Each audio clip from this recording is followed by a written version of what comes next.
Good morning and good evening to the Bee Formless Flow Driven CEO podcast. It is 11:39 a.m. in Tel Aviv, Israeli, and I am introducing to you Ron Pia. Welcome, Ron. Nice to have it. Nice to see you. Nice, Thank you for nice. having me, Belinda. Yeah, you too. Have I got your surname right as well, or is there a better way to pronounce that? Uh, yeah, it's Ron Peer, but you can also call me Ron Peer, which is very nice. I love the word. My Aussie slang just goes straight to Pia, and you've got such a beautiful accent. Anyway, we have a lot to chat about. Super excited as always to have guests like you on my pod. And I'm not going to steal your thunder because you have a lot to share with us, but just a quick highlights about you. You're an Israeli entrepreneur and educator dedicated to transforming, if you like, the language and educational landscape and CEO and founder of New School. But it sounds like you've got a huge amount of, I guess, skills across various sectors and backgrounds. And I'm really keen to hear about the journey and how New School came about, just based on our quick chat before. Yeah, so I'll hand it over to you. So really, thank you for having me. Very nice meeting you. And I want to share that. Firstly, I think it's really all about your personal trajectory that Mm. inspires the journey and really creates, all the, I would say, both challenges and, benefits of your career. For me, particularly, I mean, I feel like my business trajectory started early on. I was born in Tel Aviv to a single mother, and I had to start working at quite a young age. I wanted to buy stuff, and we couldn't afford it. So I asked my mom, "What can we do? I mean, how can we afford it?" And she said, you to get money, you have to work. So I started working and selling flowers when I was Oh, 6. how beautiful. And I thought, yeah, I was just preparing the bouquets with my mom every Friday and then start selling them on, Dizengoff Square and, all the boulevards in Tel Aviv. And later on, when I grew older, I even took some friends with me. And one time we were on a tour selling door to door, selling flowers.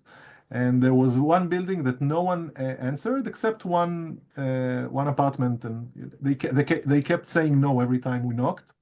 And then on the last round, we figured that people will be back, later on afternoon or in the evening. So we knocked again, and it was the third time we knocked on the guy's door. And before he closed it again, he said, "You know what? I have guests coming. Give me a bouquet." And that really stuck with me. Oh, I love that. That That makes my heart sing. no is not a final. No is not a final answer. It's really it comes from deep inside. Yeah. No is I even not a I final even answer. remember. Yeah, I even remember the Golda Meir bills he gave me. It was two bills of 10 shekels. Today we don't even have bills for 10 shekels anymore. But that story really got me, and I think it gave me a lot of motivation to keep hearing no. I mean, I think that being a businessman is all about that skill, to develop that resilience we talked about Mm, earlier. yeah, great. And and not fearing rejection, I think, which is a big barrier for entrepreneurs because no no is basically 99% Oh of my your God, daily yes. schedule. It's so refreshing that you're talking about this, Ron, because love the insight around no is not a final answer. But yeah, you're right. Like this rejection, and it's like I even say sometimes, how many times, how many more no's can I take? And then all of a sudden, out of the blue, or it's not even out of the blue. Next thing you just see this, you get a yes, and it's those little yeses when you get the no, no, no, but you know that you're on the right path. And I'd love to get your thoughts on this and, that persistence. And because you believe in it, like you've talked about from within, that you're just, you know that you've got to pursue it. Sure, you've got to tweak things along the way. But yeah, when you get those yeses, my goodness, they mean like so much. Like the bouquet of flowers, getting a yes there. Yeah, absolutely. Yeah, I think that it's really all about um, deciding on, deadlines and goals. So, for example, I think that when I was a kid, I mean, I really thought about my goal for the day. Every time I wanted to Mm. finish all the bouquets, and I didn't want to go back on Shabbat and No. looking at the flowers rotten. So, and I think that when you're a business person, a businessman, or a manager or an entrepreneur, you really have to figure out what's your destination? I mean, what's your end goal? Where do you want to reach? You really have to envision it many times. I remember myself walking back and forth to school, really imagining myself as a businessman, and I think that that's what got me. I mean, that what transformed my life when I realized that I can um, combine between making an impact, really helping other people transform their lives, and also, making a living out of it. Mm. That's what I realized that, this is my goal, this is my purpose. This is how we create flow. We were Yes. talking a lot about the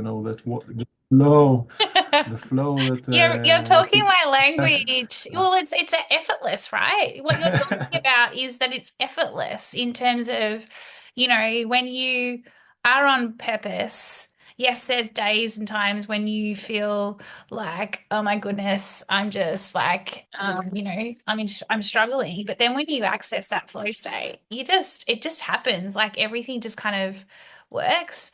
So tell me about how you've been transforming lives through New School. Like talk to us about how did New School come about? What are you doing? It sounds absolutely fascinating and super impactful. Yeah, tell us a bit about what's been going on in New School and how you're transforming lives. So I think that from my personal story, my personal background, it started when I wanted to participate in an Israeli-Palestinian delegation in NYU back in the day. It was around 11 years ago. Mm. So before the program, I really wanted to understand Arabic better, and to be able at least to converse on a basic level. So I launched a course for me and my colleagues and fellow students at our college.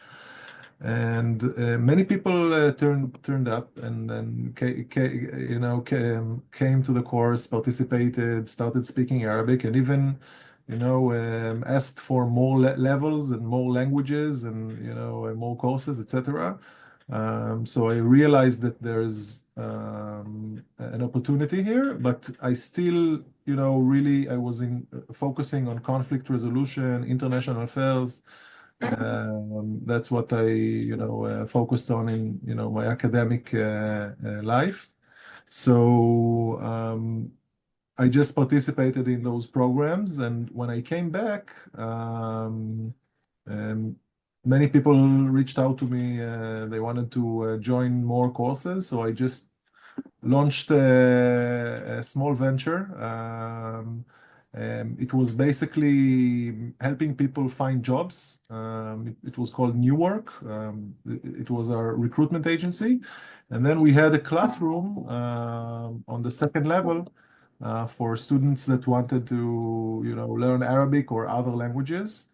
And in 2017, we partnered up with a Guinness record holder for best memory. His name is Eran Katz. Wow. And we wanted to, yeah, we wanted to help people really remember what they're learning, because what happens is that usually in schools, they teach you the mechanical engineering of the language. So Mm, it's grammar, texts, mm, unseen text, etc. And then, the students, they don't acquire the actual speaking skills, the actual capability to discuss, to be part of conversations, etc.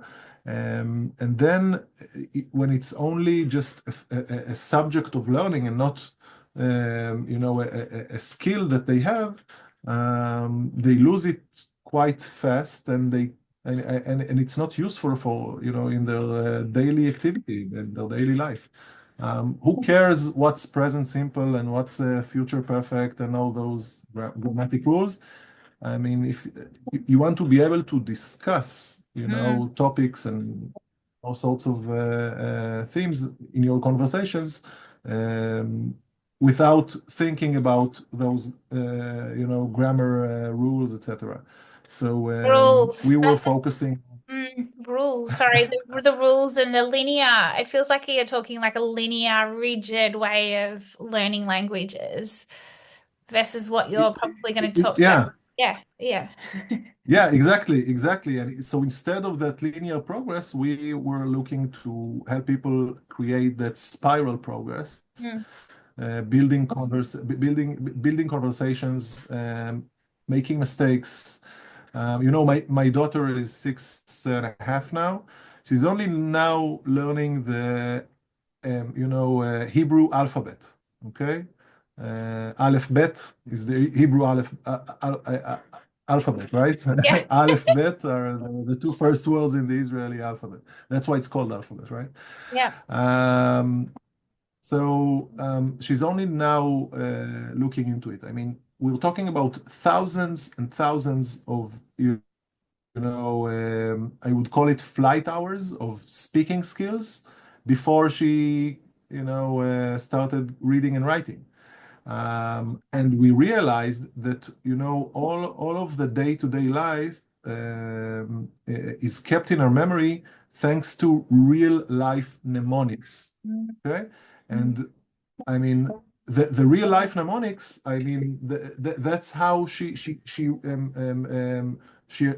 able to retrieve the words later on. When she remembers, I asked her, "Do you want the red apple or the green apple? Did you eat the green apple?" That's how she can remember the tenses, right? The meaning. Yeah. It's just from using the language. So that's how we teach languages. We just use the language. We use implicit learning in order for people to also understand, every group of capabilities, tenses, vocabulary, etc. But without teaching the theory. It's really all about the practice. Yeah, I love Um, that. using And that's that human connection aspect that we briefly talked about pre-recording in terms of that human connection, even kind of going back to flow state and things like that, it's the neuroscience of storytelling and those real life experiences that you have when we're kind of ruled and rigid, it's like your brain doesn't compute. It's that efforting, right, piece. Which just so do you teach who teaches the languages? I want to go on a tour of your office shortly, but Absolutely, absolutely. who teach it? Like, do you teach? Like, how did you then work out who? Because of 15 I used languages to your teach. business has, right? You So 15? Yeah, on our group courses, there are 50 languages. With private lessons, we reach over 40 languages. So Wow. it really depends which language you want to learn. We're also using AI to help students, Yeah. get homework done faster and really practice, their vocabulary, their speaking abilities. Um, we invented Mori. I actually wanted to call my newborn son 2 years ago Mori. My wife did not agree. So we called our AI chatbot Mori, and basically all of our students are now using it to retrieve those words from their memory. Um, they just send voice texts on WhatsApp, and that's how they learn throughout the week. It's a great tool for the course they're participating in, either Mm. a group course or private lessons, and then they can exercise speaking throughout the week. So from our pilots here at New School, the research we did, students that send around 20 to 30 voice messages a day become fluent in like three Yeah. months. It's unbelievable. Yeah. Unbelievable Yeah. I want to learn because a there are language 1,000. with you. Let's do it. I Let's do mean, it. I'm embarrassed. I only Actually, speak English, right? I try whenever I go to a different country, I always, make like a concerted effort. But it's for me, like just talking to you now, I've always had this, oh, it's probably been a fear thing because I'm like, how the hell am I meant to remember all of this and become fluent in a language when yet what you're talking about is it's just almost like when it becomes part of the memory, it just becomes almost automatic. Like yeah, it's fascinating that happens. so the first the beginning is usually the hardest, but then usually there's a curve, an exponential growth when when you're developing speaking abilities, because there's math into it. Yeah. Just like selling those 15 bouquets, you just have to do like, to learn around 15 new words a day. In 15 to 20 minutes a day, you can really reach a high level quite fast if you're doing the right job, and if you're doing what's right. Today I mean, I think that I didn't say that till now, but I think that during the COVID time, Mm. when other language schools just shut down, we really grew rapidly. Yeah, I was going to ask you that. Um, yeah, because we really started really dominating the online sphere. And then we created a huge disruption in this field in Israel, because we're helping people, break through their, I think, biggest, scariest, objection, which Mm. is I don't have the memory for languages, or I don't have the skill for languages Yeah. to I won't remember. It's too hard. Once we tell them, it's all about 1,000 common words, most frequently used words in every language that make up around 80% of every daily interaction. Um, you can finish those 1,000 words in 1 month if you're doing around 30 to Wow. 35 a day, 35 words a day. But you can also take the time and then do it in around 3 months, 3 months time, and you can really understand the language, participate. أنا بحكي عربي، بتعلم عربي في المدرسة in school. I speak also a bit of Arabic today. Yeah, wow. How many languages Understanding can my you speak from? How many of like I'm going to ask you like a bit of a question. How many can you speak of what you actually well, teach people or well, try to educate people? I'm able to shut up in around 70 languages. That's very impressive. But 70. I'm kidding. I'm kidding. I'm Whoa. kidding. Like No, I'm saying it's a joke. I'm shutting up in 70 Oh, languages. I'm I not thought you said you speaking could 70 speak, and languages. I was like, "Whoa, that's going to be close to the Guinness Book of Records, right?" I'm like one language, and you're like, I'm thinking No, 70. but I understand Spanish and a bit of French and some Italian and Arabic, and I speak basically on a basic level those languages. So it's about I'm four, able to five. converse a bit.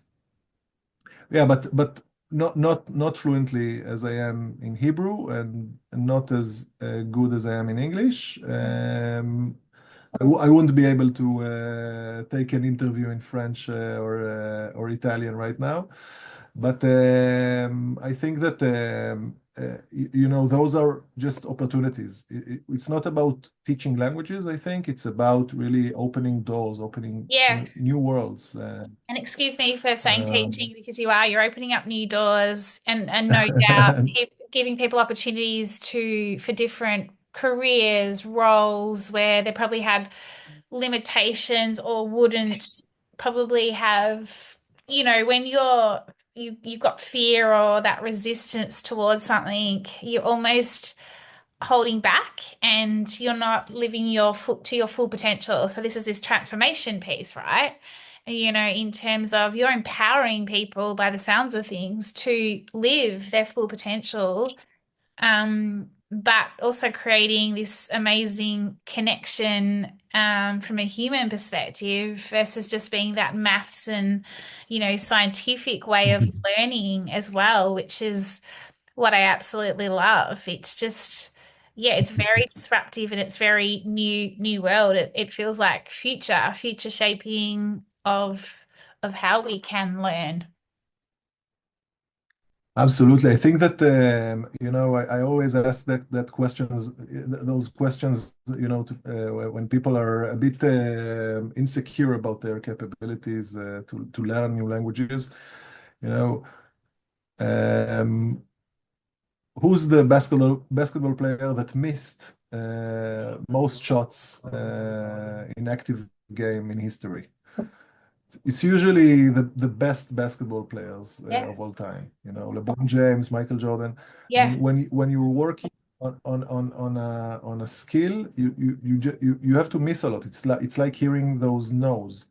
But if you're an architect or an engineer, you're not allowed to make mistakes. The building can't go 2 inches to the left or to the right. I mean, so it's really all about reshaping your habits when it comes to learning new skills rather than just implementing theories and not being able to use them, because it's not only about learning, it's also about implementation, I think. Yeah. I love that. For me, even myself, I'm a lifelong learner, right? So I'm always wanting to upskill and master, new skills. But I know that if it's just pure theory, it goes in one ear and out the other. And it doesn't matter how many times I study it, unless I'm actually practically putting it into putting it into practice. That didn't make sense, was it? But putting it into practice, that's when it really sticks from a memory perspective.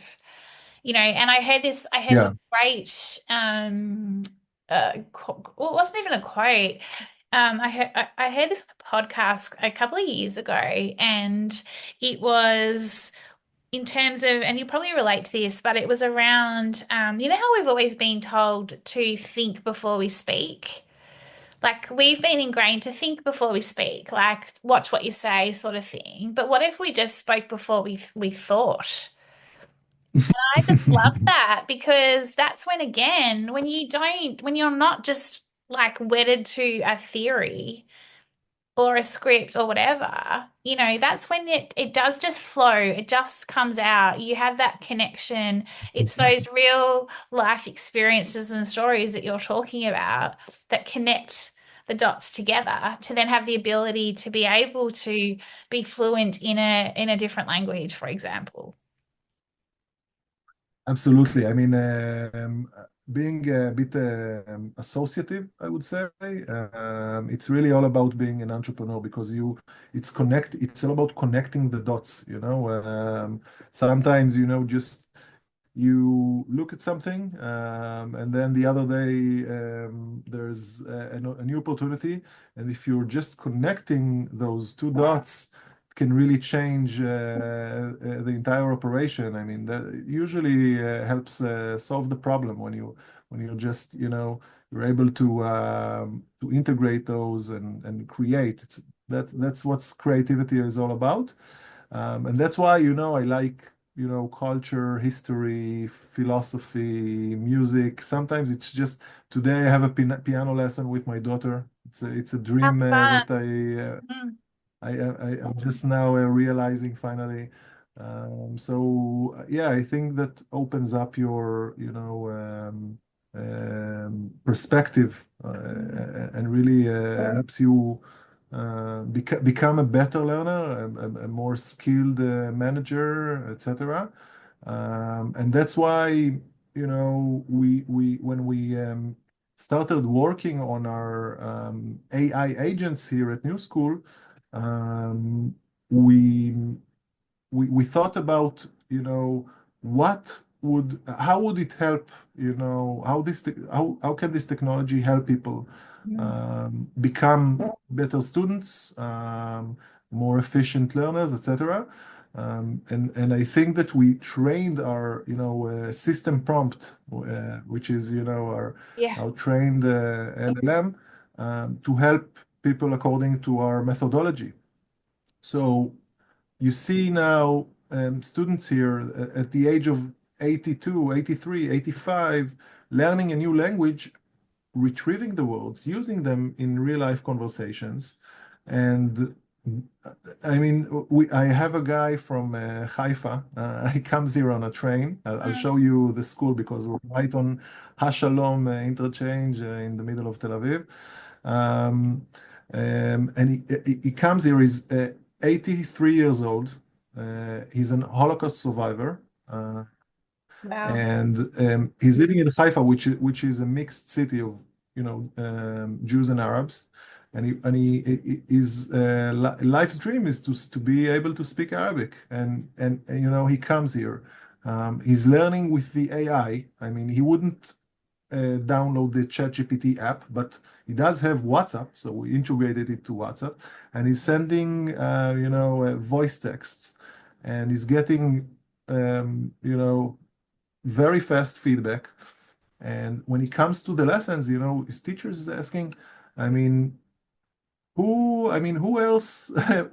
How did he? I mean, she's quite astonished by his progress, and it's only a matter of 10 to 20 minutes a day of just recording himself speaking Arabic because that's what it takes. You just have to really Well, practice, exactly what imitate you, what you yeah, hear. practice, practice, practice, like just that, it's mastering, it's mastery, it's mastering a skill versus, being taught something and then going away and writing about it or whatever. All It's, right, I promised a tour. yeah, you did promise a tour, so take us around. I haven't had a tour yet with anyone on the pod, so this is exciting. It's usually what we do here on our Zoom meetings with partners, vendors, clients, because you always stay behind the screen, and when you take a walk around, it really changes everything. So we're Yeah. right next to the Azrieli here. Oh, wow. That's the Sarona Market over there. That's Shalom train station. It's a very nice area here. There's Ilan. Take you around here. That's our I love your bespoke. walls. They're so cool with all the different patterns. Yeah, I also like it. It's supposed to be like a cool hostel. Yeah, it feels that Uh, way. It's very Hope it creative. gives the vibe. How cool. How cool. So many classrooms here. How many staff do you have, Ron? So here at our offices, there are 15 people Yeah. and around 100 teachers working from all around the world. Wow. Um, I think that the fact that you can really Work work, anywhere. in remote mode, specifically in a language school. It should be almost obvious these days. The COVID time really changed everything. Mm. So what are your, Yeah, I think that. sorry, you go. Yeah, please go ahead. Yeah. I've got a couple of questions for you because I'm conscious that you're probably it's middle of your day, but what do what are your, I guess, top two uh must-haves as a leader? Like in given that you've got over 100 teachers globally, you've got 15 staff on, like in the office, what are your top two tips, I should say, for leading, I guess a hybrid business? Wow. Basic question. Um, First of all, I think that each individual in the organization has to get, a personal connection, at least with, one other person. It can Mm. be a direct manager or an HR manager, etc. But that individual connection, I think, it's it means like both seeing and acting. So, for example, we have a guy here that works here, and he lost one of his friends recently, Mm. and he was, you know, I mean, quite down, as you could imagine. And I think that the fact that we just spoke without relations to work, and I just texted him and made sure that he's all right, he's getting better, etc.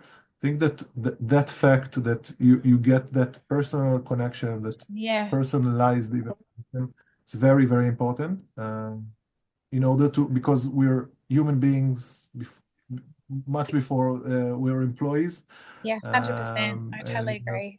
the human connection is very, very important. I think being able to be sensitive, and understanding the emotion, because it really relates also to the point you made earlier about, acting and then thinking, But yeah, or speaking and then speaking thinking, before, yeah, speaking and then. totally. Yeah, it's for me, it's, a leader is it's that soulful, empathetic, clear is kind. Don't get me wrong. There's times when we need to be clear, but we can be kind about it, as well. So I couldn't agree with you more in terms of, that being, leading for your people and having that connection with your people is super important, no matter who they are or how many people you have in the business. And then so Ron, then Yeah. And then the second thing that is very important in my eyes is related to what we started with, that being goal driven, really focusing on getting the results you wished for, and following up on them, and making sure that all the resources are being used properly in order to get the goal, to reach the goal. So it's basically, I think it's all about, being people oriented as well as goal oriented 100% throughout your routine, focus. Yeah, focus. And, for me, it's those, high value goals. So, or high value impactful goals. I'm a firm believer in less is more. So what are your three, for example, high value goals? And then what are the low value that are not are basically going to detract you from what you're focusing on and your purpose. And then my Absolutely, yeah. yeah, and then my last question is, what is what is your hope? What is your hope for your business and the future of learning? Wow. So it's an amazing question. I think that something really changed recently with AI, Mm, specifically the AI agents. I think that they really changed the world as we know it yeah.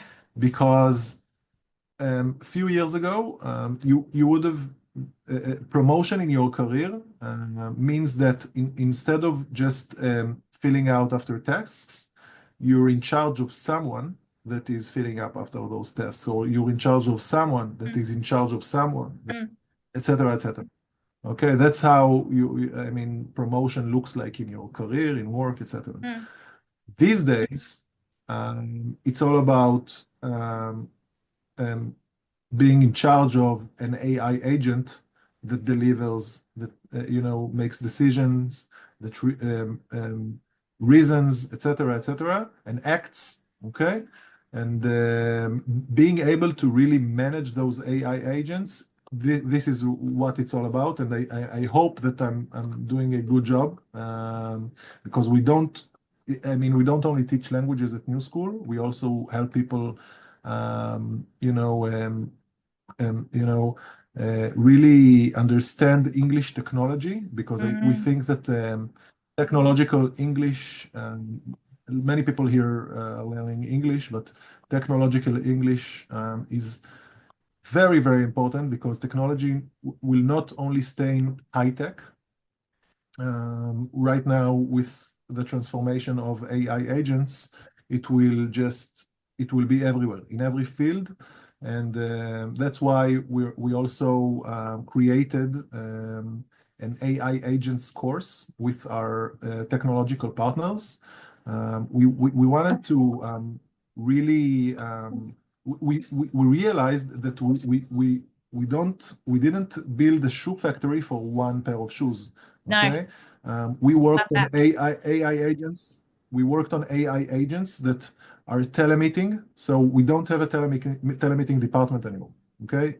AI is doing everything. They're booking all the meetings, consultations. They help people. Okay. And they also teach them. We have thousands of students learning with Mori, our AI agent. And so we don't just teach people how to use AI. We teach them, to lead with it. Okay, Lead and leverage it's it. it's about unlocking. It's about unlocking human creativity, not replacing it. I agree. Could not agree more. Yeah. Oh my goodness. I feel like we need another conversation on just this. I feel like we need a follow-up pod Absolutely. interview around this. I have just recently done that with somebody else. I'm like, because there's just so much you could unpack in, it is Yeah, yeah, unlocking that human creative potential and then how do you best leverage AI or the AI agents to make everything so much more efficient. I mean, I constantly say at the moment, I couldn't imagine life now without AI. Like it would be the weirdest thing just to go away because I'm leveraging it so much in my business, from a like just in life. But the one thing I will not let it do is take away my human potential and human connection. And I have the same conversations with clients as well because it's that's not what it's there for. absolutely. I think it replaces the mundane, Yeah, daily tasks, the repetitive work, but it leaves more time for, a qualitative work, for flow, yeah. No, for the flow 100%, to 100%. rise. And even back to your goals, Ron, Yeah, if you think about low value goals or, versus focus, that's what you use AI for. Give AI or your agent the low value goals and stay focused on what you need to focus on from a business and a leadership perspective because we can get so caught up in the date down here when actually that's where we lose sight of our goals and our focus. Okay, so yeah, absolutely. any parting words, Ron, before I let you get back to your day? So thank you so much for having me. Warm regards here from Israel to Australia. Right back at you. Yeah, hopefully, next time we speak will be after a peace agreement here with between the Israelis and the Palestinians, and you know, hoping for a better world, a good future for our kids. And perhaps coffee in Tel Aviv or Melbourne. I love that. I love that. And Yeah, with you in the world and what you're doing with your, with new school and more than just, languages, you are really making a huge positive and impactful change in the world. And, I love that you are actually reshaping the future and what it looks like. And you're basically for me you're making it possible for the endless possibilities. I'm not speaking very well right now, but nothing's impossible, everything's possible, as Audrey Hepburn said. absolutely. The world is your oyster. So yeah, totally. So Ron, thank you. And how can we engage with you? Where are we best? I'll put it in my notes, but where are we best to find out more about New School, you? So the newschool.co.il website is mainly for Israelis. I mean, some foreigners are coming in to learn Hebrew, so there's an English page also. But you can also look me up on LinkedIn, LinkedIn Ron Pell, if you're interested in all sorts of AI agents, cool chatbots and stuff like that. Hit me up. Yeah. All sorts of partnerships. Yeah, absolutely. Love it. Well, thank you very much. And you have a wonderful day. And yeah, You too. Thank I you. look forward to part two of our pod chat. Absolutely. I'll be there. Thanks, See Ron. you. Thank you. Bye. Thank you.